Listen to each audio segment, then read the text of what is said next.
पुनर्योजी कृषि एक ऐसी कृषि प्रणाली है जिसका उद्देश्य सिर्फ उत्पादन को बढ़ाना नहीं, बल्कि मिट्टी, पानी, जैव विविधता और संपूर्ण पारिस्थितिकी तंत्र को पुनर्जीवित करना है।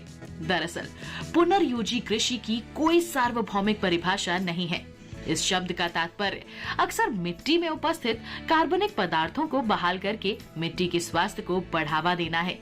इस विधि द्वारा मिट्टी में मौजूद कार्बन की मात्रा का कई गुना भंडारण होता है, जो प्राकृतिक कार्बन सिंक के रूप में काम करते हैं। पुनर्योजी कृषि क्रियाओं का लक्ष्य कार्बनिक पदार्थों का उपयोग करना है, जिसे पौधों द्वारा वातावरण से अवशोषित किया गया है, जिससे मिट्टी में कार्बनिक पदार्थों का संचयन करने में मदद मिल सके। पुनर्योजी कृषि प्रणाली में कई सिद्धांत शामिल हैं, जैसे जुताई को कम करना या जुताई के बाद मिट्टी के संघटकों को खत्म करना, बिना ढकी मिट्टी की स्थानिक अस्थायी क्रियाओं को खत्म करना, खेत में पौधों की विविधता को बढ़ावा देना और मिट्टी पर पशुधन व फसल कार्यों को एकीकृत करना।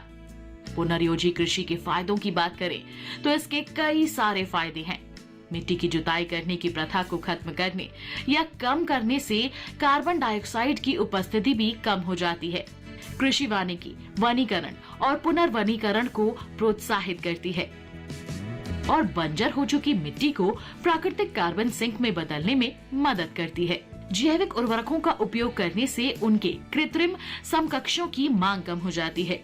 पुनर्योजी कृषि से मिट्टी की गुणवत्ता और स्वास्थ्य में सुधार होता है।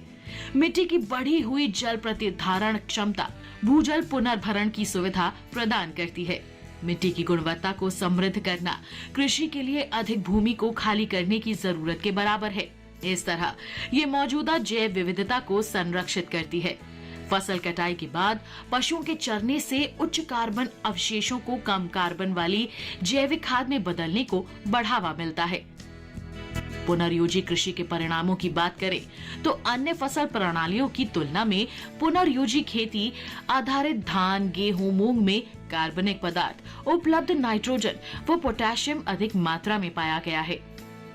अपने खेतों में मृदा जीव विज्ञान, जैविक पदार्थ और जैव विविधता को बढ़ावा देने से पुनर्योजी किसानों को कीटनाशकों और उर्वरकों पर कम निवेश की जरूरत पड़ती है।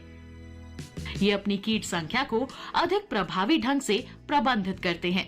कुल मिलाकर पुनर्योजी खेती पारंपरिक खेती के तरीकों की तुलना में अधिक टिकाऊ साबित होती है।